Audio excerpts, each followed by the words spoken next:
he graduated University of Wisconsin. He got the BA degree at the University of Wisconsin Whitewater, right? And then MS and PhD at the University of Wisconsin Medicine. And from year 1920, 1902, he served the professor for the School of Education. He is currently a professor of the IST as well as education psychology. And his academic interest is in non-traditional learning, distance education, web-based training and teaching, interactive learning environment, collaborative learning, so online learning community, adult education, problem-based learning, and so on and so forth. He has a lot of learning interest. And I believe and also he owns a company. I think it's not only one company, a series of companies. So if you visit Dr. Bonk's website, you can see all information about Dr. Bonk, and you can also visit his company too. I believe Dr. Bonk is the most active and the busiest faculty in School of Education. Today he will present on the 10 years kind of, I think, history of online learning and reflection and adjustment.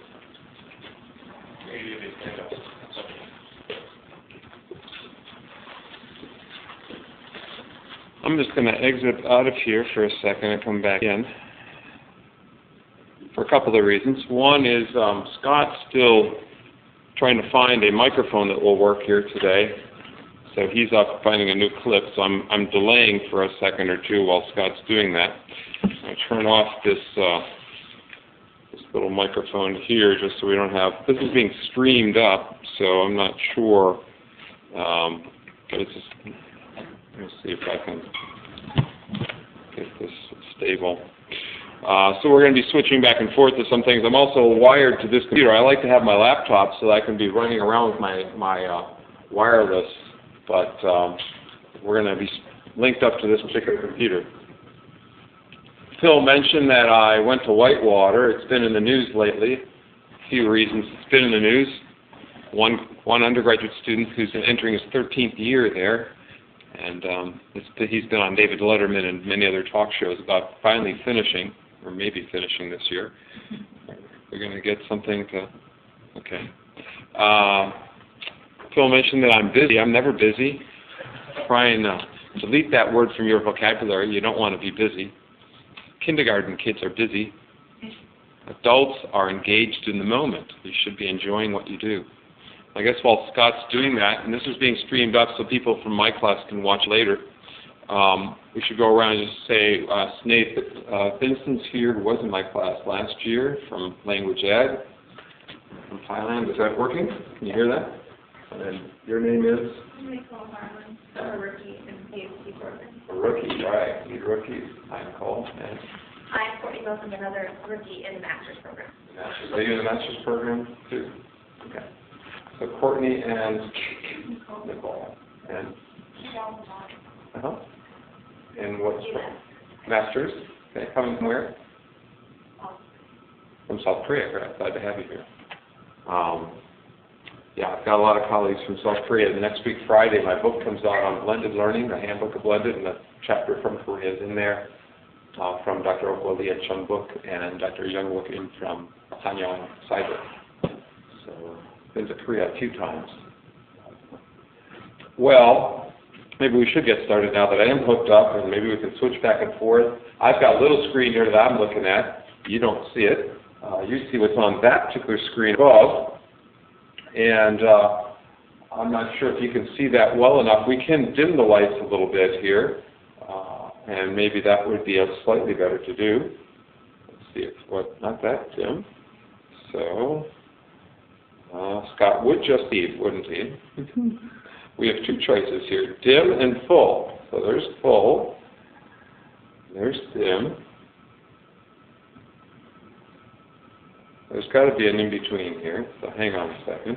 I've used this for 12 years. I should know this. Could you run back and get ETS here to help with the light? Thank you. Hang on 1 second.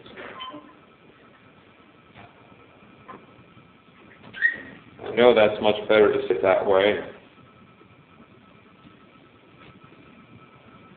That's a little better, huh?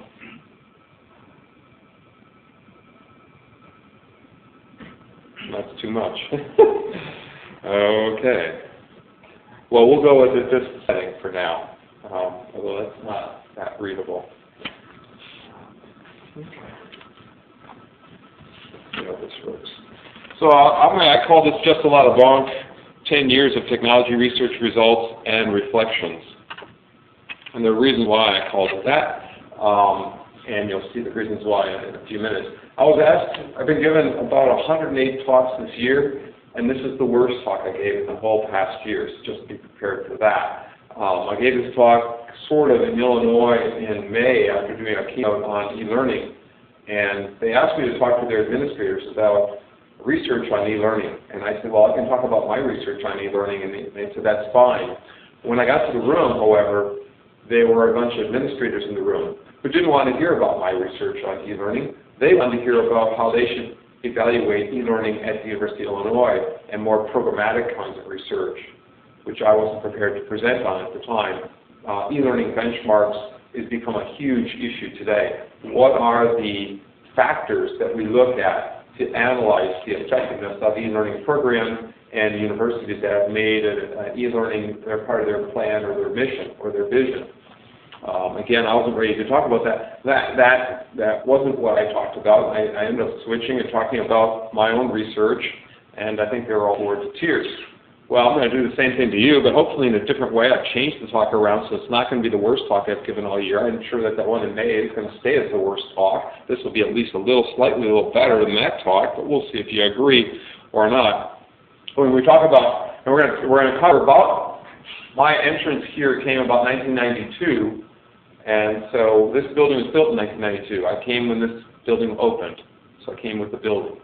And I was at West Virginia before that for 3 years, doing sort of the e-learning research before e-learning came out. So that was kind of the setup there, was doing some e-learning. When I arrived here, there are a lot of students who are interested in e-learning, in particular interested in collaboration. They're interested, and just run a collaborative learning kind of a conference previous to that. And so we get the place to sit down just a little bit. All right. Oh, so you clicked on video. Okay. How's that? The only thing, I'm just curious if they'll be able to see me in the front, and there is no front light, no? Well, This is being streamed up. that's not going to work. Video. I think We'll go with it like this, I guess. yeah, I think that might be like the max. Sure, there's some way to turn these lights on up front, but I don't know. Let's just see once here. If I do this, it doesn't affect their remote, what they see on the slides. So I think I'm just going to leave the full lights up, and you're going to have to look at it that way, if that's all right. We'll just go with it this way, because on what they see, actually, on the remote is what's on the computer, not what's up here. Okay, and you've got handouts. So let's do it that way. So when I arrived here, there are a lot of students in your situation that were thinking about doing e-learning research, and we formed a team, and I'll come back to that. We had different goals. Some people were looking at perspective taking, some people were looking at critical thinking, some people looking at issues like social interaction online and so forth. Some people are more looking at quantitative research methods, trying to analyze when people were in the system, how much they were in the system, how much they used. So you can look at timing when people go into conferencing tools. You can look at the rate in which they go in. You can look at time of day. You can look at male-female issues, all sorts of things. You can get quantitative kinds of things like the types of feedback they're getting one another, the forms of online assistance, how do we teach online, how do you mentor online. So you can look at things both quantitatively as well as qualitatively. You can look at questions, how deep are the questions online. You can look at perspective taking, and we did that.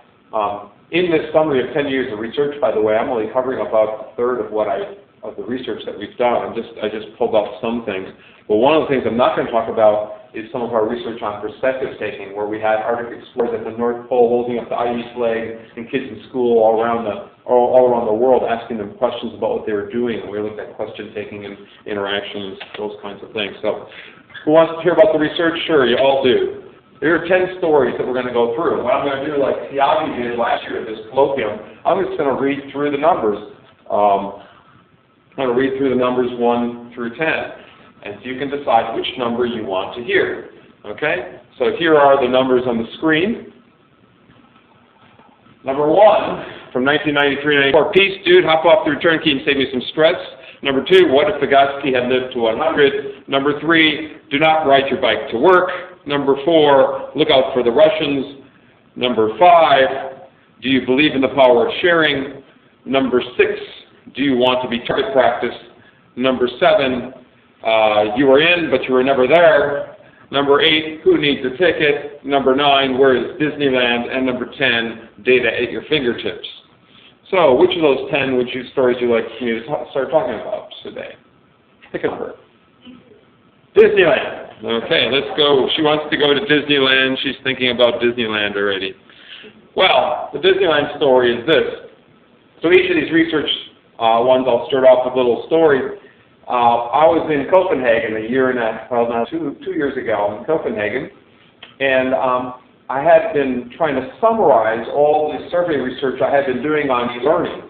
And I developed a way to summarize it by going through the myths of e-learning.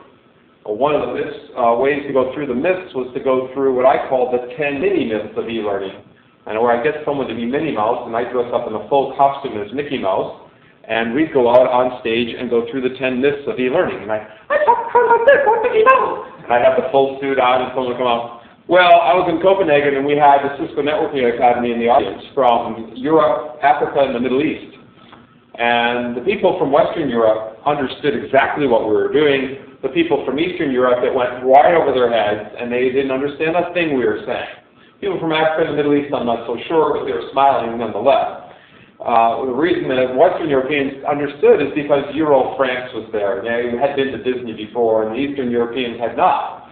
So it was just one way. Now I summarize this as 10 mini-me myths of e-learning, and I dress up as Dr. Evil, and I get someone to be mini-me, and we go through the 10 myths of both corporate and higher ed.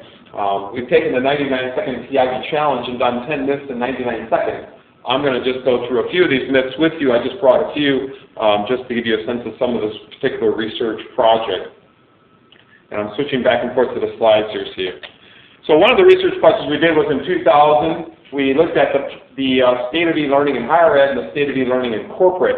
Then we did a follow-up in 2004, the future of e-learning higher ed, the future of e-learning corporate. And then now in 2005, 2006, we're now doing a study on blended learning in corporate in Korea, Taiwan, China, UK, and US. And we're doing a cross-cultural comparison study. So a little bit from some of the earlier data in 2001. The first myth that we had was that college instructors were loyal. In fact, we found that most college instructors had not taught online for anyone else freelance in the past, but most had considered doing it in the future, both in higher ed and corporate training. How many of you are interested in higher education, by the way? How many of you are interested in corporate training? How many K-12? Government. Snay, raise your hand. You want to be the head of silent. Okay. Well, we found the same numbers true in both corporate and higher ed. People had not taught for anyone in the past, but they're not loyal. They're going to get money on the side and teach for someone else. Second myth, young instructors will jump on this. In fact, the early people doing online learning were older, established with tenure professors in the higher ed study, in the first study. The corporate study, that was a younger group doing online learning. And in the follow-up studies, it's changed a bit and become younger. But over age 50, the majority were because they had time to play around with the internet. Okay.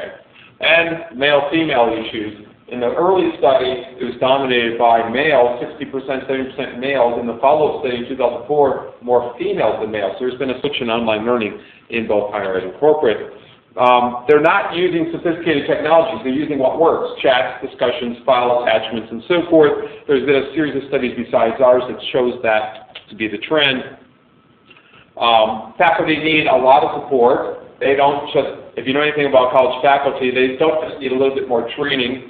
They want time, they want resources, they want leadership, they want support, they want more money. And they won't just do it for free. A lot of higher ed institutions just add more online classes to them and with more and more students. But in fact, they do in fact want to be paid for this. In terms of some trends for online learning, we found an increase in growth at certificate level, 2-year degrees, short degrees, not at the doctoral level online. So it's certificate level, and most people believe that the training for online learning will be internal, not external. Most people also believe that online learning is inferior today and will be superior in the future. That there's a trend in a study from the Sloan Foundation that shows the same thing, that today most online learning is inferior if we look at things from student outcomes, but it's going to get better as we move along to different years. And then finally, the tools that they feel aren't being used that much include language translation tools, language support, virtual worlds, tablet PCs, electronic books. But in the future, they believe that the tools that will be used will be learning objects, will be wireless, which you see here today, peer-to-peer collaboration, simulations, digital portfolios, digital libraries, and assistive technologies. Those were the technologies that they thought were becoming more and more on college campuses, not tablet PCs, which I disagree with, and not e-books, which I sort of disagree with too. So that's first story. So we have 9 stories left. Let's see which story you're interested in hearing about now. I'll just read off numbers. 1. And stop me when I get to your number. 1, 2, 3, 4, 2. 3. She wants, do not ride your bike to work. That's a good story, actually. Do not ride your bike to work. Well, what happened one day here at IU is that I, in fact, did ride my bike to work. It was the only day I've ridden my bike to work, and I've been here, this is my 14th year. One time I rode my bike to work. It was a hot August morning, late morning, early afternoon. And a fellow by the name of Steve Melikowski, who was a brand new doctoral student at ISP, formed this meeting of all the faculty. He thought he was hot stuff. And he had just come from Northwest Airlines, where he was an instructional designer in Minnesota. And he got us to meet in the round room on the 2nd floor in the old Center for Research on Learning and Technology. And he had us all there, and he showed us all sorts of technology tools that were coming out, right? And he said, this is where we're going. These are the asynchronous and synchronous tools that are coming out. And this was in 1996. And he said, you guys better watch for this stuff, because this is going to be hitting you, and you should be using it in your classes and in your research. And I was standing there, and someone tapped me on the shoulder, and she said, Kurt, you need to be doing this stuff. And her name was Judy East. And Judy was the director of early field experiences for IU. And she said, we should do this. We should use conferencing tools and early field experiences for students. And so I stayed after the meeting, and I talked to Steve, and we ended up forming a partnership. And that dictated much of my life the next few years. I was working on a project, and one of the projects was called COW, Conferencing on the Web. And we used COW. COW was developed by Eric Lavens from San Francisco State University. And we went through and used COW for that project, and Steve was my COW master. And we had a great time. That was my little warning. Don't ride your bike into work. You never know what's going to happen to you when you do ride your bike into work. So there I was, taking that dangerous path. Well, we did the COW project from 1996 in a small pilot, and really got ramped up in 1997 to 2000. We started off with one class in one of my AI classes, and then we moved to having about 6 or 7 undergrad ed psych classes doing conferencing on the internet, with one other class just giving feedback to them. And so that one other class was like mentoring the others. Each group of students was going out to field placements and reflecting on them on the internet. And they were giving feedback then to other students online, okay, about what they saw happening. They each wrote cases or problems in schools, and then they had to solve each other's cases online. So instead of giving them cases, they had to solve each other's cases, if you get what I'm saying, okay? Now, we started with students in Indiana, and it was Indiana-centric. We divided up between elementary and secondary and all grade students. Then the next semester I presented in Finland, and they asked to be involved, as we had in Finland did. In South Carolina, I was working with someone in South Carolina, and they asked to be in too. So we had Finland, U.S., and South Carolina. And then my friend at Texas A&M got in on this. And then people in Peru and Korea. We had Kyunghee University in Korea in on this. We had Warwick University at one point in on this in the UK. So we had, and we had 2 universities in Finland, Jyväskylä and Oulu. So this expanded, became the Interplanetary Teacher Learning Exchange, or TITLE. Okay, and it was quite a fascinating little project that ran in a little box on the 2nd floor with hundreds of people collaborating on problems in schools, and we saw similarities and differences. I'm going to quickly go through some of these so we can get to some of the other stories on here. But basically, I'll talk a little bit more about this. So we had the COW project. Okay. Well, the purpose of COW was to get students to reflect on field experiences, was to get students and teachers around the world to provide electronic mentoring to each other, was to have them write authentic cases. Instead of us writing cases, they're writing their own cases. Now there's business professors doing the same thing in Massachusetts, where students are planted in companies and writing real-world cases that students then solve for the company. Helping pre-service teachers use technology, understand technology, and here's the COW interface. You click into COW. It's a very simple star-like structure. It had 3 levels that you could be at, and only 3 levels. Either the conference level, the topic level, or that discussion underneath it. So it was very simple. It was not threaded, semi-threaded, so that your notes would go at the bottom of a post. That was the University of Jyväskylä and Oulu's interface. And again, they'd go in and write their own cases in there about classroom management, motivation, secondary, elementary education, whatever it happened to be. And then specific topical problems they would post, homework, discipline, gender. Here's my student in cocaine problem that was written up.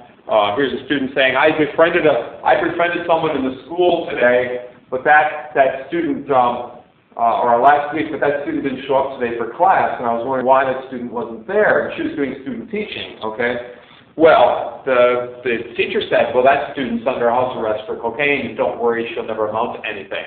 So the student was a little troubled by that statement in that the teacher had basically written her off and said she'll never amount to anything at all in her life. Multicultural education. I'm a kindergarten teacher. I've been pleasantly surprised to find multicultural education embedded in all the classes. Males and earrings. There's a student who wore an earring to class and said to the rest of the students, I wore earrings to my interview. I wore an earring to class. Is that okay? I never wore it when I interviewed here, you see. And they didn't know I wore earrings. This is okay professionally. So they got into professional issues as well. So what COW did is COW solved some of the problems of isolation in the field. COW solved some of the problems of disconnectedness between what they're learning in class and what they're seeing happening in the field. They could see other students who might have had bad field experiences and reflect on them and say, hey, I have a good field experience. They got to practice with technology. They got to reflect, being a reflective practitioner. They got to see multiple perspectives. They got to dialogue. All these things. Very powerful kinds of things happening. We started off with about 130 participants the first semester. It increased to well over 300 participants a semester. We started off with about 200 cases a semester. Instead of me writing 5 cases or 10 cases, they got exposed to 200 some cases. And by the end, there were 600 cases a semester. They all wrote about 1 to 2 cases. They got on average 4 to 5 pieces of feedback per case. Now think about that. They got feedback from their peers on this, not just in a class where maybe 2 people get feedback from the instructor. Everyone got 4 or 5 unless they procrastinated and posted it at the last minute. They're about 100, 150 words a case on issues of classroom management, motivation, individual differences, violence, drugs, all these kinds of things. They didn't justify their reasoning. They didn't back up their claims, especially at the beginning, until we added peers from another place that gave them feedback on their work. They didn't support their ideas. In fact, my friends at Texas A&M did a better job than I did. They taught their students how to back up their claims. They taught their students what to do, you see.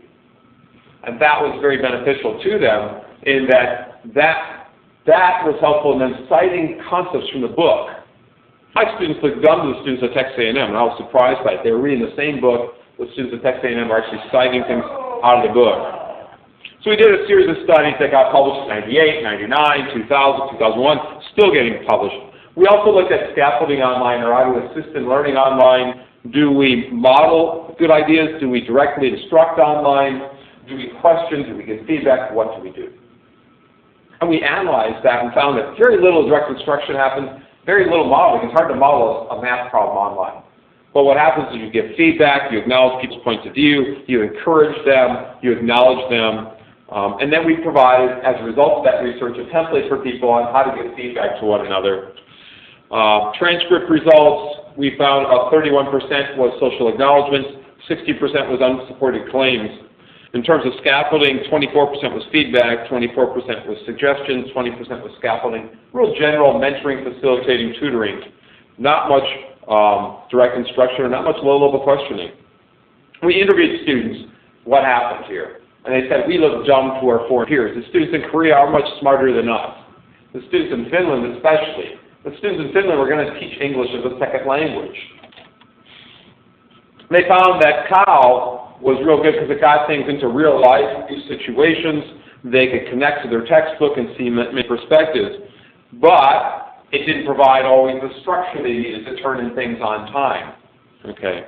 And not all the instructors emphasized it to the same degree that I might have emphasized it as an instructor. In terms of qualitative themes, they felt that they could have done more of it, could have modeled more of it, could have been pushed a little bit more, but it did help them pique their curiosity about teaching. It did help them become professionals in teaching and see cultural differences. So Cow enhanced student learning because it got them to connect with, over the internet, their field experience to their class and learn about technology. It extended, technology can extend learning by moving beyond the four walls of a classroom, so they work with students all around the world. And it transformed their learning because it got them to generate their own cases and take ownership over their learning instead of just passively listening to an instructor and having instructors design cases. We looked at what attracted them to cases and what made for a case a good case. We found that a case was a good case when it was on a familiar topic, an interesting topic, where it was somewhat controversial. The first response to a case was very important. If the first response was a boring response, nobody went in. The title of the case was very important. The more controversial the title, the better. We looked at and compared what was going on in Finland to the U.S. in one study, and we found that the Finnish students are only 30, but they were doing a lot more than the 80 U.S. students in this study. We also connected by video conference. This is actually the video stream here. We had connected them in at the beginning and end of the semester to talk to the students in Finland. The number of cases, the U.S. students were a lot more cases. We had a lot more students. But the Finnish students were more responsive, more collegial, more collaborative. Here are some of the Finnish student cases were much longer. They wrote them with their peers. They collaborated when they were writing about it. They were connecting to the concepts more clearly. And you can read a little bit here. I'm not going to belabor this one. Here's a math case that continues on, multiple pages, okay? And the students in the U.S. case might be one paragraph long. The students in Finland are much more deep, much more engaging. In the U.S., here's a mentor. We had mentors from around the U.S. and in Finland. The U.S. mentoring is vertical. By vertical mentor, I mean me, you. I know this, you don't know this, I'm going to teach you it. In Finland, the mentoring was horizontal. I'm your colleague, you see, and you're going to learn from me as a colleague would. Okay? So vertical versus horizontal mentoring, which is kind of interesting. He talks about, here's the shift from teaching, teacher-centered to child-centered. Here's what you need to know, kids. Okay? And this guy was, actually, he was a very valuable mentor. He called himself the mentor from Michigan, because he was in Michigan. He was a high school physics teacher who had a PhD and wanted to teach college students. He gave feedback to every one of my students every day for free. For free. So fabulous. And now one semester we had money that we could pay the mentors. Here's another Finnish case in terms of mentoring from people. Very positive. New learner-centered teaching methods are tried out. Sometimes you have to wonder if we've gone from one extreme to another. It takes time. It happens too often. If this is the best learner-centered teaching methods can offer, I think we have failed. A little more collegial in nature. Here's Lena, one of the instructors, who says, this case is something I feel very closely to. I've been struggling with this. Okay? She says, I've been struggling with this kind of issue in my own teaching. I really don't know how to properly do this yet. She wasn't telling them what to do. She was saying, I'm struggling with this too. So in Finland, they were being colleagues. And then Jerry comes in. What's interesting, he didn't realize she was a teacher. He does vertical mentoring to her too.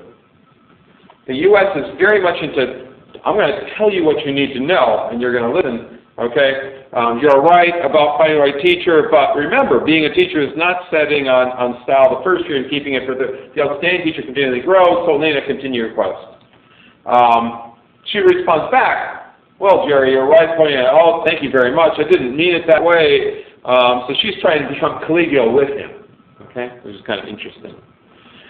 Some of the students in some of the quotes and some of the posts, if I quote my dear friend Vygotsky, why not let the student study math further by himself? So they're citing Vygotsky in U.S. research. My students in the U.S. are saying, I feel, I think, and I believe. Not backing up their claims, not just trying their reasoning. Typical, 1-year-old from a high school in the U.S. where they're really not forced to think much. The Finnish students, on their hand, were like this semester's seniors because they had to get an undergrad degree before entering teaching. They were a bit older and more mature, and it showed here, this particular study. This particular I think, I believe, and I feel became the 3-sentence rule, because students will first say, I agree with the previous post, then they'll say, I think. In the third sentence, they actually have to think and actually write something that's thoughtful. So we made a minimum post of 3 sentences. There are cross-cultural references in the Finnish post and in the Korean post. In the U.S., they took things for granted. And here's a Finnish post where she talks about camp school and then explains what camp school is to our students in the U.S. And the U.S., very egocentric students that they were, didn't explain terminology back to the Finnish people. The title project grew, and as you can see, we became one big conference. Instead of having Finnish here in the U.S. and some other places, we had one big conference called Title, and we had different motivational cases, multicultural education cases, religious cases. Has anyone in here done online cases for it? No. Well, we eventually wrote the best of the best cases and created something called the Case Web. And this past week, someone was flaming in the Case Web. Someone had written some nasty things, and I got an email, and we just took it down. Actually, it's been up for about 10 years. We just took it down this week. We had asynchronous discussion wrapped around here. We actually had students writing their midterm exams using the Case Web, where they all had to solve 5 cases on the internet. And my friend at Texas A&M had his students solve 5 cases and give feedback to your student peers. My students got 10 points for every case solution and 5 points for every peer feedback to students in Texas A&M and South Carolina and other places. In effect, we were doing collaborative quizzing on the internet. So we wrote introductions to the cases. We wrote up the cases with questions wrapped around them in an asynchronous discussion thread. I have visions for this expanding into lots of intricate web connecting cases together, role-taking, debates on the cases. I've developed a number of role-taking, roles online, mentoring through cases, shrinking the views, expanding on the views, connecting the views, all sorts of things that you could do with case-based learning online. Storytelling, like I'm trying to tell stories here today. I'm going to say I'm going to skip over some of this, but really I think where this is all headed is innovative pedagogical techniques online, like online mentoring and so forth. So I'm going to go back here. Let's go back to the first slide. Okay, we got I'll just read these numbers. When I get to a number you want to hear, 1, 2, 4, 5, 6, 7, 8, or 10. 7. You pick 7. Okay. Let's see if I can go back here. So 7 is you are in, but you are never there. Okay. Now, what do I mean by you're in, but you're never there? When I was in Sweden in 1999, someone walked up to me and says, Dr. Bonk, you got to look at this. Here's the numbers from the first Finnish discussion and U.S. discussion. And the students, when we interviewed them in Finland, said, Dr. Bonk, we do that all the time. And when we analyzed it, you weren't there. And we tried to figure out why that was. Well, the thing is, you strategically posted. You were the first one to respond to some of the controversial cases, and the students felt like you were there because you were in the hot topics. You strategically posted, and you knew where to post. And that was true. If I was in all the time, I would die. There's no way I could be in all the time. So let's take a look at this one.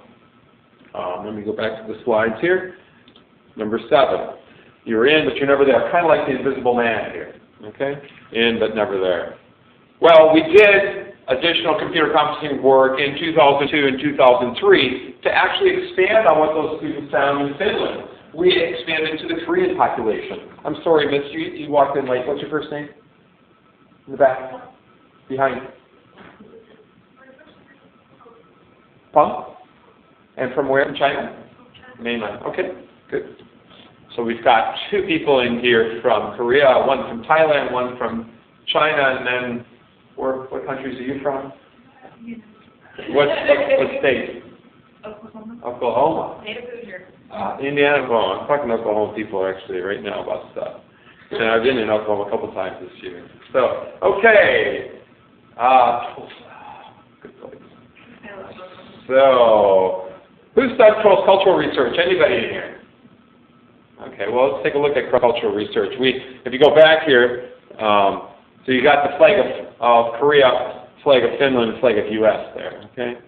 So we looked at, and this is published online, it's a free online article. If you go to my homepage, you can get most of these articles up there off of my homepage. But Kyung-Jae Kim, who just got a job at Portland State, had been doing a lot of stuff with me. She's a Korean, and I did a study looking at that. After the CAL project ended, after the title project ended, we reanalyzed the data. The data was still sitting there. So we looked at cross-cultural and multicultural education. A lot of online learning is looking at cross-cultural education. A lot of online learning is looking at how we negotiate and collaborate online, how we come to agreements, how we form meaning. So we wanted to look at free service teachers in Finland, Korea, and the U.S. and what differences that they had. We want to see what might have caused the differences. We want to see if we could maybe design instruction to get around some of the problems that they might have faced.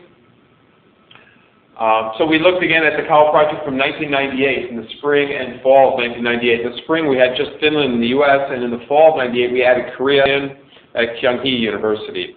We used the content analysis scheme from Curtis and Lawson in Australia, and many people have used their content analysis scheme. I've just done a dissertation last month or the month before where they used Curtis and Lawson, or one that's coming up that tends to use it, where we look at planning skills, contributing skills, seeking support, reflection, social interaction skills.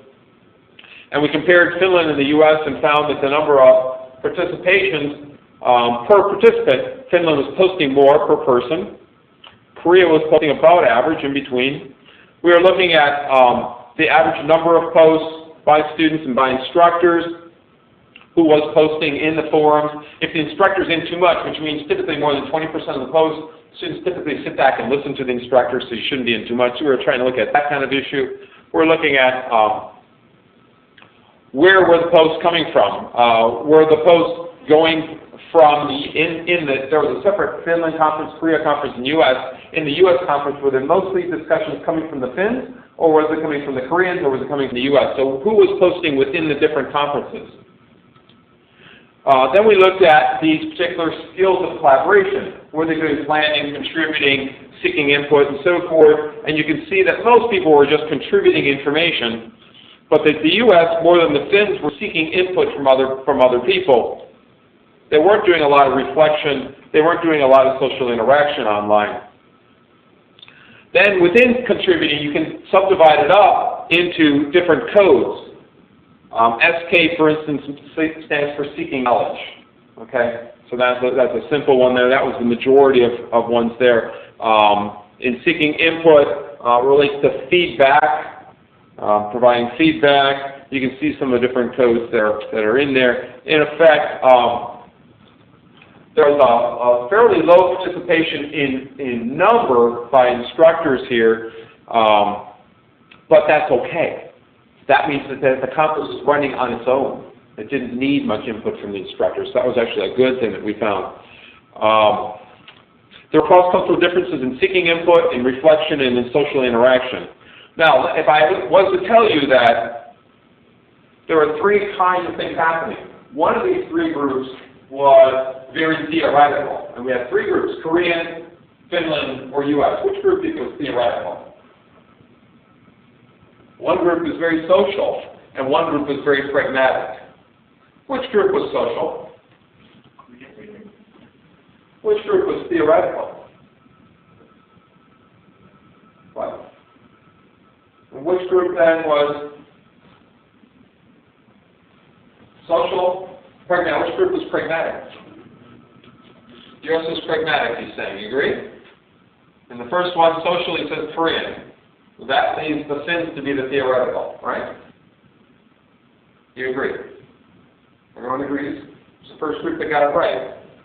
Okay, good. Smart group. We can quit right now. So the Finnish students were reflecting a lot, posting long comments, lots of reflection on the content. They're very theoretical, trying to link in what they're learning. They're very energized by the content. They're reading U.S. research and putting my students to shame. My students actually didn't realize they had to open the book. Okay? The U.S.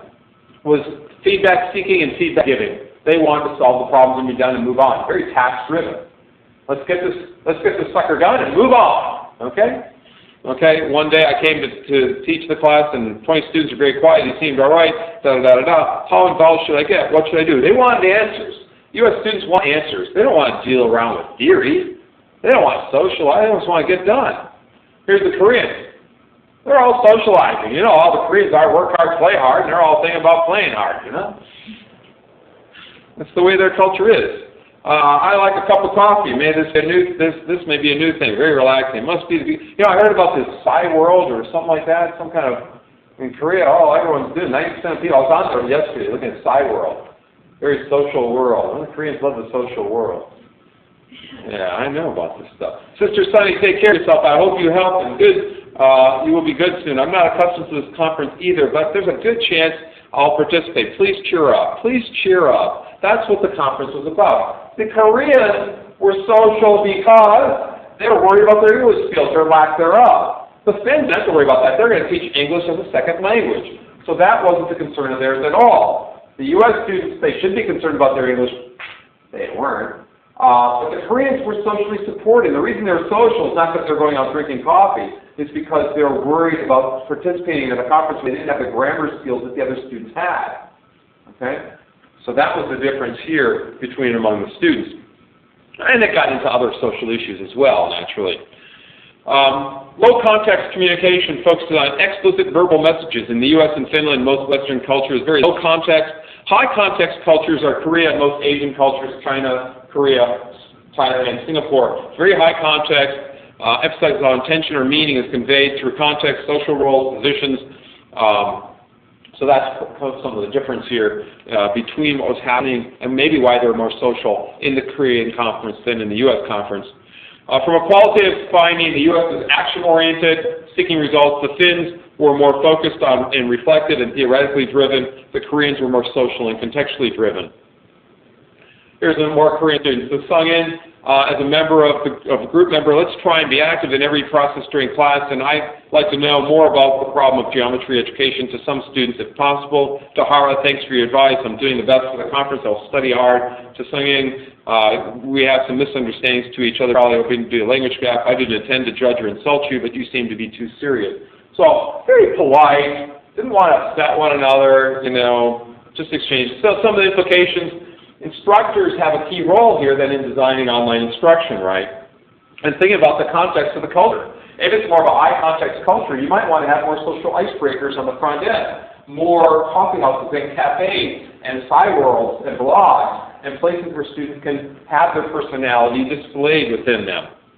Mambo and Jumbo, what are those schools say?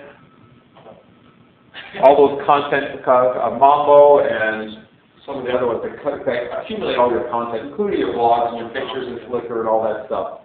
Joomla, that one? Yeah, all these are coming out now. And I think Sci World in Korea is like this, like a world that extends beyond the blog. It includes blogging kinds of things, but you have your profile and your family issues and all sorts of things, all connected. Of course, I can't read Korean, so I couldn't really explore it that much. So designers of software need to be sensitive to cultural differences and do usability testing with people from different cultures. And we need examples. We need more work in this area. Then we did another study looking at critical thinking with Harula Angeli, who's now moved back to Cyprus. Harula was an IST student. She went back, in the late 90s. We presented in Athens, Greece in 1997, actually, and she took a look at the COW data for levels of critical thinking, from just putting up information and getting feedback, having unsupported claims, to clarifying your ideas, to doing critical reflection. And she found that most people didn't clarify their ideas, did not negotiate ideas, did not think critically, and there are studies that exist out there from Canada and other places that show the same thing, that people stop at very limited levels of interaction online. We did another study with the COW data and other data, not just COW data, that looked at the role of the instructor online and across studies in vocational education, in graduate education, and undergraduate. We found there are 4 roles of instructors. The instructor is a technical person at the front end of the class, helping people get passwords, managing the class as a coach or a manager, making sure they know when things are due in their calendars, and part of pedagogical agent in pushing people to explore debate, and partly social roles. And we found these 4 roles embedded in COW as well. Okay, we've got a few more here. I'll read off the numbers back on the list. 1, 2, 4, 5, 6, 8, 10. Which number would you like to hear? 5. Number 5. Okay, number 5. Number 5 is, do you believe in the power of sharing? Now, I've been doing keynotes recently on sharing and what that means, sharing learning objects and content objects. Back in the late 90s, Dr. Jack Cummings and I, who was our associate dean here for a while, taught undergrad at Psych. Jack taught undergraduate educational psychology and said, Kurt, this is back in 1996, he said, Kurt, I've been teaching with 6 or 7 students. I almost died this semester teaching online. How about you teach it next time? And I said, well, 20 people have signed up. I'm going to die, okay? He said, no. You've been doing your case learning, the title programs online, all this stuff. You can do it, Waterboy. You can do it. And I said, oh, come on. So I did sign up, and I taught online. And I almost died with the students. The next time I taught at 25, it was easy. The next time 30, it was easy. It's just the first time doing anything new is hard. We overgeneralize it. Online is hard the first time. Well, Jack and I, back at that time, were doing a study looking at the World Lecture Hall. The World Lecture Hall is a place where people post syllabi on the internet. And we wanted to look at the kinds of interactions that were taking place in the World Lecture Hall. Let's see if I can get this back in the slides. And we're at number 6, 1998. This is 1998. So we're going in, and by the way, about that time, Jack was getting remarried, so I got him one of these South Park shirts that says, I'm stupid. And there I was, talking, telling me. Now, of course, he was my associate dean, so I couldn't say too much. And he since has had twins at age 50-something. And another shirt right before that, but I'm going to get him another shirt. 1999, we looked at the matrix of web interactions. I developed 10 frameworks for online learning. One of the frameworks I developed for online learning is who's interacting with who. How does the instructor interact with students? How does the instructor interact with instructors? How does the instructor interact with practitioners? What do you provide to each other? Instructors can provide students with syllabus and notes. Instructors can provide other instructors with their course resources. They can share in the World Lecture Hall their syllabus. They can share in Merlot.org their simulations and lecture ideas and all sorts of learning objects. There are now 150 universities across the country that put all their content on the internet. All the courses are there. There's no instructor. It's open courseware. We're sharing now the whole courses. Back in late 1998, actually 94, the World Lecture Hall may have gotten started. They shared syllabi, and that was it. We were looking at how are these, in those syllabi, what's going on here. So we analyzed 70-some education syllabi for student-student interaction, student-practitioner, and student-instructor interaction. Looking at the syllabus that are posted, looking at debates, looking at jobs and field internships. So practitioners can provide students with job openings. Students can provide other students with ideas, with test answers, with sample work. Students can provide instructors with feedback on the class, with their exams, all sorts of things. Students can give practitioners resumes. We wanted to see what was actually happening. From students, from the instructor to students, were they giving class rosters, lecture notes, web links, assignments? From instructors to other instructors, were they telling stories on listservs? Were they giving their syllabi out, lecture notes? From students to other students, from students to students, yeah. Were they students sharing links? Were they in coffee houses like in SciWorld? Were they introducing each other, personal profiles? Were they students providing practitioners with ideas, with resumes? Were practitioners providing mentoring online, field trips online? What kinds of things were happening between and among people? So we were looking for these kinds of things online. Was there professional development in and among practitioners online, communities online, that were linked to a class? So what the point is, no longer was a class, or is a class, just an instructor doing something to students.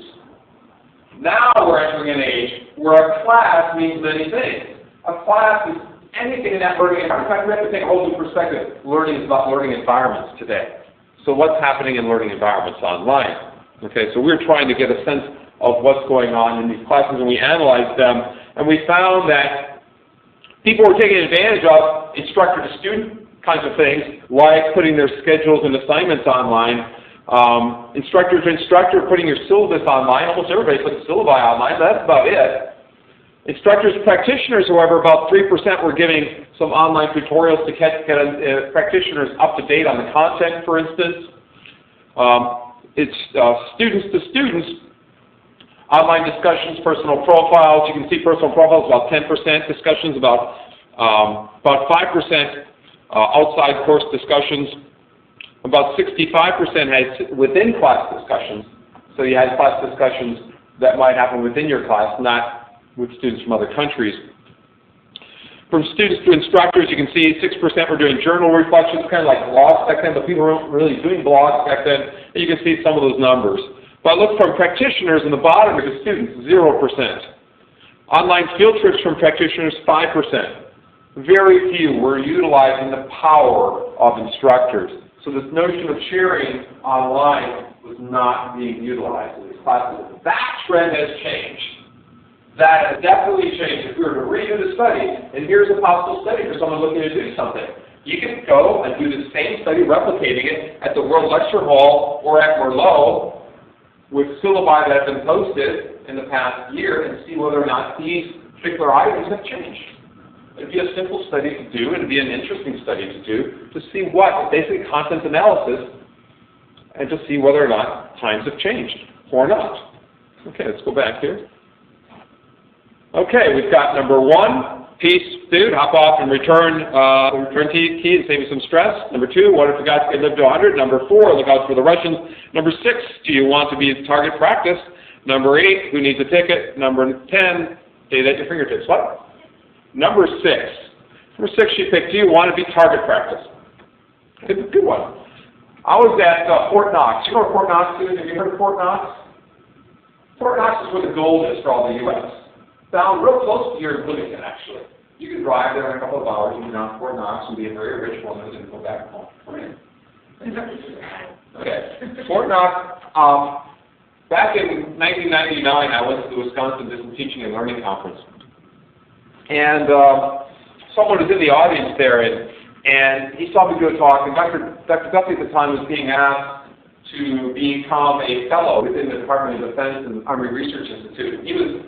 Dr. Duffy was leading for UNEX and recommended me.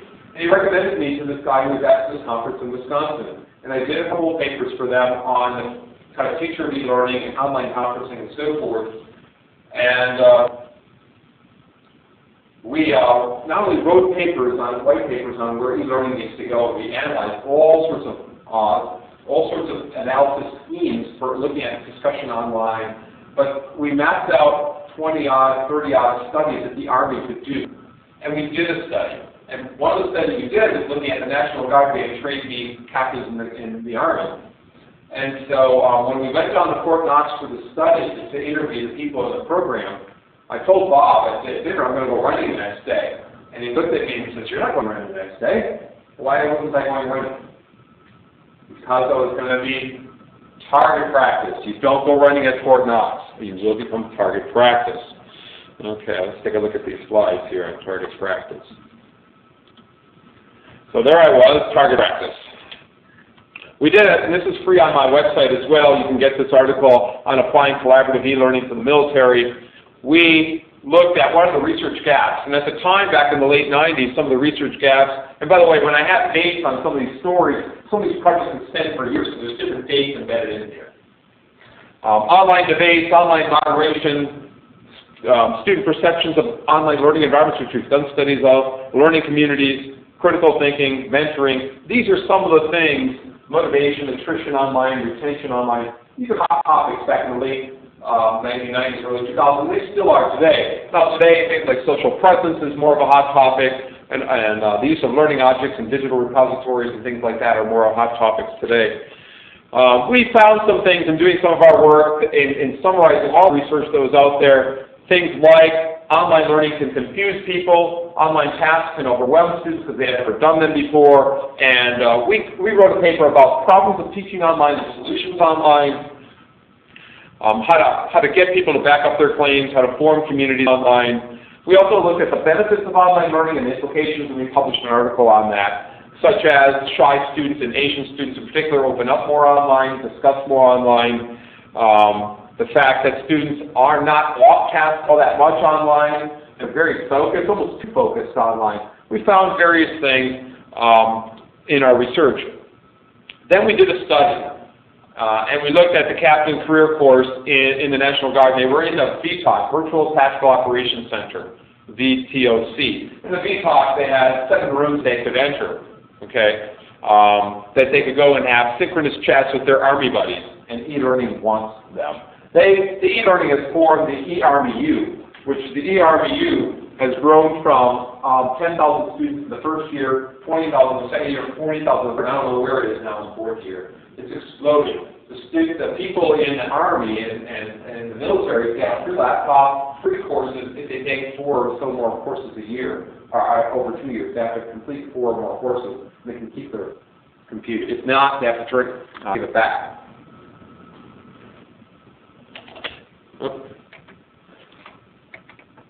So here's one of the, they did synchronous, asynchronous, and live training. They did 1 year of asynchronous, 6 months of synchronous, and 2 weeks of live training. They call it crawl, walk, run. First they crawl asynchronously with a mentor, but they don't meet one another, and they get very disappointed by that. Then they walk by doing synchronous, real-time tank maneuvers and stuff. And then they run when they meet each other. 4 packs can go through the same drills together.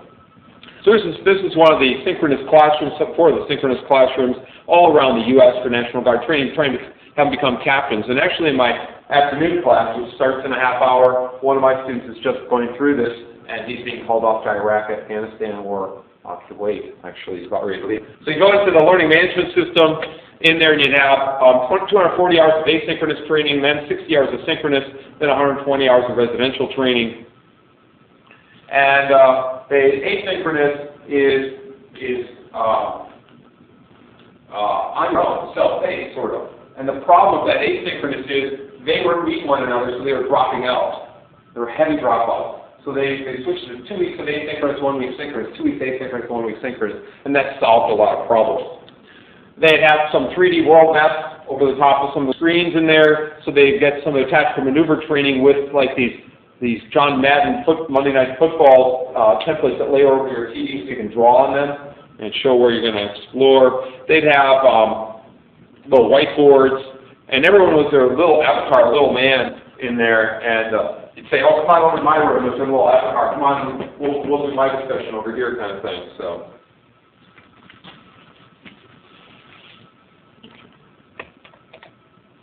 you can see the little avatar rooms that they had. You can see when they got bogged down in the learning management system. They had 3D terrain tools that they could walk through. They had mission analyses and collaborative writing tools. They were doing collaborative writing in the military. Okay, so they had on the mentoring. Actually, they added in mentors into this program once they found out they needed more motivation and retention. They used retired Army generals and colonels and so forth who became mentors online. They found that the online learning was better than the alternative. The alternative is correspondence. Okay? So these were people with busy schedules. There's that busy word I didn't want to use. These are people with time-bound schedules. Some had PhDs. I was surprised to see how many had advanced degrees there. Finance, bankers, they were accountants, they were, chief learning officers, whatever they happened to be, and they were getting additional training for the National Guard. They found that this program offered a sense of identity, fostered planfulness, confidence, helped them solve conflicts, and so forth. But there were problems in the amount of time they had, family conflicts, and so forth. We looked at what they did at the beginning and analyzing synchronous discussions, and they tended to focus on technical issues on the front end, social issues on the front and the back end, and content in the middle, which made sense. They were going to meet each other at the end, so they started socializing again. At the end, they had technical problems at the beginning. And one of the problems they had is they pushed the technology too far. They were using the latest and the greatest technologies, and so they were spending millions of dollars on tank maneuvers, and the people back at home didn't have the capabilities on their desktops to utilize all of it. Mostly it was on task, about 30% was social. The generals are very happy with the 30% was social because that's the same as face-to-face screening. About 30% they found was social. Here are some of the synchronous discussions. We tried to look at problem-solving behaviors in the synchronous discussions. And you can see all the acronyms. Remember in the BDE, OPORD, the BDE, CMDR wants this very much Army E's kinds of things. Harder to detect a liquid agent in the rain. Social interactions. These are great. We made breakfast for Mom. Did you go out for a run last night? Tell her I said Happy Mother's Day, 3 miles and 24 minutes, all hills. If God had meant for us to run, He wouldn't have given us tanks. We did a follow-up study looking at blended learning, and we wanted to see the impact of blended learning. We found there were certain things that they needed to do to make the program better, smaller modules. We needed to have move async to sync, like I mentioned earlier, more mentoring, more initial basic skill training to use the technologies, not to be using the latest and greatest technologies all the time. So that was the follow-up study. But we got a lot of perceived benefits of the program, problem solving, transfer, those kinds of things. Okay, we got 10 more minutes. We got number 1, 2, 7, 8, or 10. We've gotten through half. Number 2, if Vygotsky had lived to 100. Okay, a little story behind Vygotsky if he had lived to be 100. 10 years ago, this computer-supported collaborative learning conference was held here in Bloomington, the first international one ever. It was in October of 1995. I got up and gave one of the plenary sessions at the conference and was working on a book called Electronic Collaborators, which was written by students in IST and myself. And it was meant to be a special journal issue, but it got so big we had to end up being a book.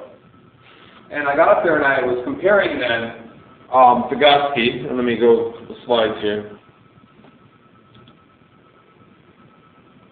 Whoop. I hit the wrong number, didn't I? Sorry. Go back here.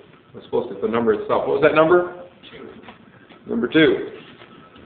So we've got Piaget there smoking his pipe. We've got Vygotsky there is crawler. We've got our little mobile device. We've got Frenet, Alois Frenet, bringing up the telephone. We've got George Burns, the comedian. Then we've got Pavlov with his dog. We've got Bandura doing modeling. We've got Jerome Bruner doing guided discovery learning. We've got me here sipping a beer and getting on the exercise so I can live to be as old as those guys. Well, in fact, the people in the top row there, the people on the front end, all were born in 1896. Back in 1995, only one of those 4 people were still alive. That person on the right-hand side, the comedian George Burns. Just like Bob Hope, he lived to be 100. Okay? Comedians have a sense of fun in life, live to be 100. If Celeste Frenet, if Piaget, and if Vygotsky lived to be 100, psychology and education today would probably be different. Vygotsky died at age 38. Celeste Frenet died in the 1960s, I believe, but he was from France and believed in pragmatic uses of technology. He had corresponded international keytel projects like what happens on the internet today back in the 1930s. Okay? Piaget, you may have heard of. He died of disease in the early 1980s, or late 1970s. But Vygotsky died the youngest from tuberculosis. My point was, I was looking at social-cultural aspects of technology, and I was trying to make a point. I started off, at the time George Burns was still alive, I started off that talk with some humor from George Burns, and questioning them about some of the work that we were doing at the time on computer-supported collaborative learning and our CCCW group, the Computer Conferencing Collaborative Writing Group at Indiana, and whether or not, what he would say about our research at the time. We had created a book called Electronic Collaborators, the EC book. It's also called the Bonking book with Kira King and Kurt Bonk as the editors of the book, all written by Indiana people. Some of the work that was embedded in the book looked at electronic collaboration in high school, some looked at elementary, most was in college settings. This one was a high school where they looked at a tool called Abstract. And Abstract let people work on the same document at the same time with different lines of text. Back in the early 1990s, we were doing this stuff. The technology hasn't gotten any better today, unfortunately. And I apologize to the people in remote land. Let me go back here so you can see those other slides there. That's the book. I didn't switch it over. So, we've got people here in this one. We've got low users in a face-to-face class, low participants, your colleagues, Nate, Jane, and Heather. Some of whom become high participants online. So we looked at who's participating online compared to face-to-face. We found the changes. Okay? That's kind of interesting. But what's also interesting is this first column went from 0 to 10. This column goes from 6 to 24. Everybody participated online. Nobody did not. So it's a little bit misleading. This is one of the 13 studies or so that's in that book where we looked at where people are participating, when they're participating, and so forth. It's a very popular book trying to link in Vygotsky's social-cultural ideas about apprenticeship online, learning communities online. It's a very much a social-cultural book, and that's why I asked what if Vygotsky lived to be 100. Okay, we got 4 more. Peace food, look out for the Russians, who needs a ticket, and data at your fingertips. Number 1, peace dude, hop off the return key and save me some stress. What's interesting there, we did the early studies when I showed up here, and people were interested in doing online learning research at Indiana. Edmund Hampton grabbed me my second year and asked to team teach with me. And I said, sure, Edmund. And we taught a class, and we used a synchronous tool in the computer lab on the second floor, which some of you may have used up in the 2020, and we used or 2015. We used a synchronous tool called Norton Textra Connect. And we had students collaborating on case problems that we gave them in small groups or teams. The following semester, Edmund taught on his own, and he used that, and I was teaching also this undergraduate psych, and we were using VAX notes. And we were asking, and VAX notes was asynchronous, and we compared the asynchronous to the synchronous tool. And we're using the similar kinds of cases, but a different kind of project. One of the students that we were working with was very boisterous and would say all sorts of things to get students riled up, like, peace, dude, hop off the return key and save you some stress. Everybody wanted to read what he said because he was getting everybody mad. And we created a role called the bloodletter role, or devil's advocate role, as a result of him. His name was Larry McCurley. Larry Moe McCurley, the Three Stooges all in one. You may not know who the Three Stooges are, but we call his nickname called Larry McCurley. Well, before coming to IU, I was doing computer conferencing and collaborative writing research at different levels of interaction and engagement. We're running out of time, so I won't go through all these, but I was looking at a lot of tools, CAL, First Class, Web Crossing, VAX Notes, and so forth, trying to look at originally asynchronous discussion. My research has moved to more synchronous discussion online. So looking at how mentors can facilitate learning online, how peers can foster interaction, how we might prepare for exams online, get into role play online, and so forth. As I mentioned Cal earlier, 3 basic levels of interaction: conference, topic, and conversation. We wanted students to do chapter discussions online. We wanted students to do field reflections online. We wanted to start discussions and wrap discussions up online. And we linked each one of the things we did online to social cultural principles. Okay?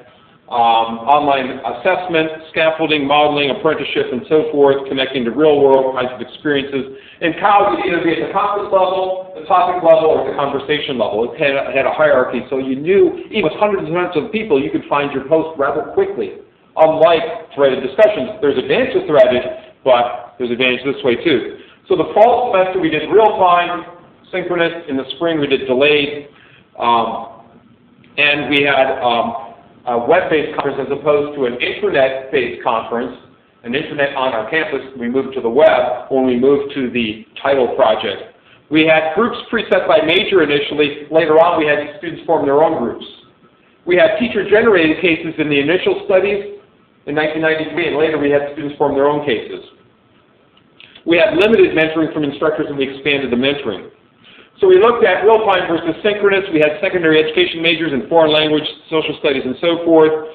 We looked at what kind of interactions were occurring online, how does case complexity impact on group processing, can we code their interactions online, will real-time interactions foster more discussion than delayed discussions, do we share our ideas and social experiences online.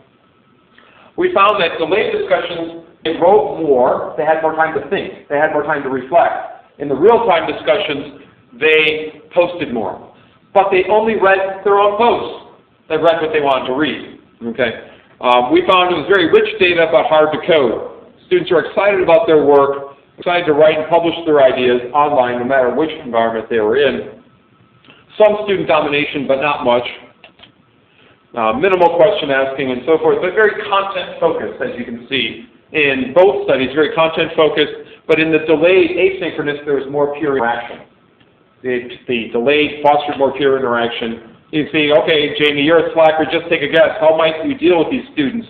What might he do with the problems that you're facing here? Come on, Jamie, what's your insight to this problem? I agree with Ned. To have students compare two answers. They learn how to estimate better, and that is useful in real life. I'm impressed, Jamie. Does that mean that you're too good for us? That was in the synchronous. Now you can see in the asynchronous the more depth of the discussion of the students in the async. We had one guy named Larry McCurley who was entertaining, creative, intimidating, and had his own kind of style. He'd say, "Peace, dude, hop off the return key and save me some stress. I'm currently preparing my own anti-group support group." Okay? That kind of stuff. So interesting guy. And then he'd go in and go into a real heavy discussion of what we were discussing. He'd go on and on. So we ended up creating what we call the bloodletter role. And we had one student always become the bloodletter because this guy was great, although he didn't do it properly. He didn't critique, and we had to teach him how to critique. So then we had other people being like him. Come on, take me on, tell me my ideas are trash, and all that kind of stuff. But we didn't get to 3 of these. Look out for the Russians. Let me just go through a couple of these real quick. Look out for the Russians.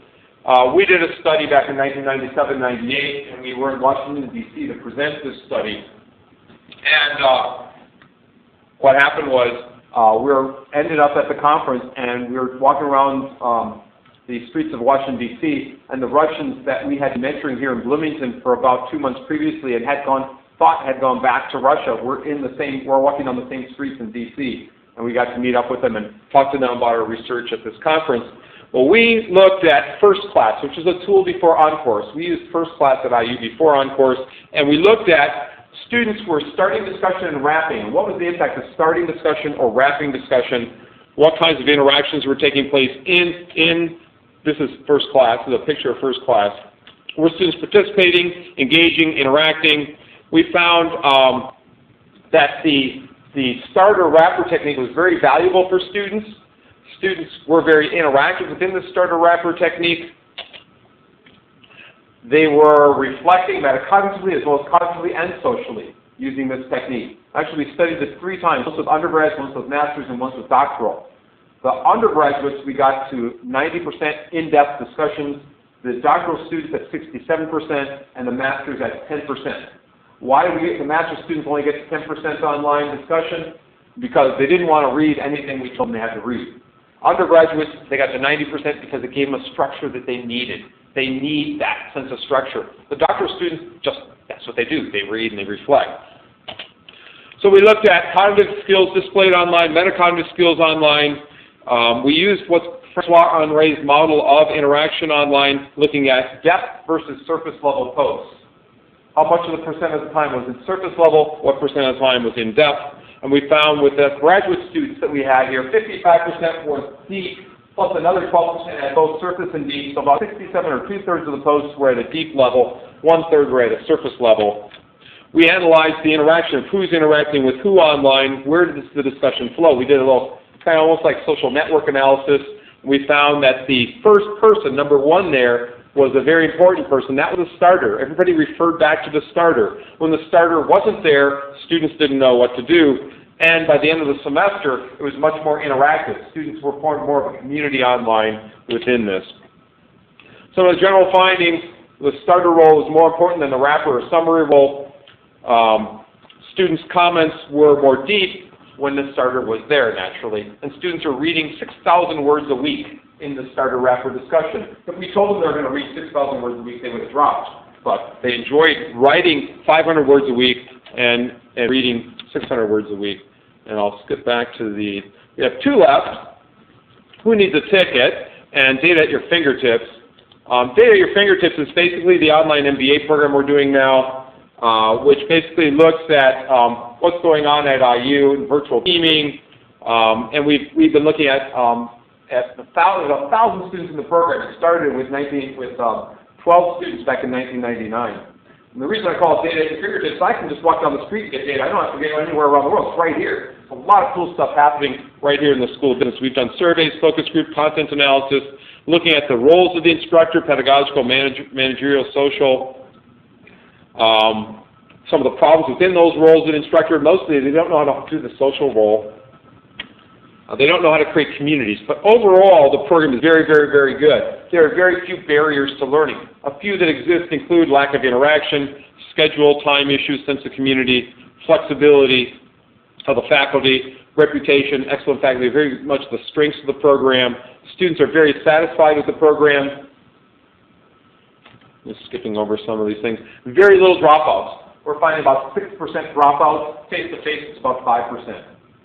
Students are very satisfied with the program, very happy with the program, but the problem with this program is they've sold on interactivity, and the tools have allowed more interactivity today. And so people are expecting things to be more interactive, and now they don't want the instructor to go to bed. So they're hiring people in Czechoslovakia and in Hong Kong to be instructors so the course can be around 24 hours a day if someone will give them feedback. We're looking at virtual teaming, what's going on in terms of tasks, social, technical issues, and we're analyzing what % of time they're spending discussing the task or socializing, like similar to the research 10 years earlier, right? And technology, what are the technologies that they're using online? And I'll skip over that. Very positive. The words coming out are excellent, effective, satisfied, enlightening, educational, challenging, intense, demanding, and some recommendations they have. You can read our reports. And the final one is the ticket program. And I'll just mention the ticket briefly. The ticket program was a program for teachers, like Title. Title was for pre-service teachers, tickets for in-service, practicing teachers in Indiana who are getting trained to integrate technology in their classes. And we ran this for 5 years, trying to get these teachers to integrate technology. You can go to my website, you can take a look at it, but basically it's a cohort of teachers who are going through the one-year program at IU, getting 6 graduate credits to integrate technology in their classes. So we have thoughtful integrators of technology. Here's some of the teachers. I'll just flip through some pictures doing sharing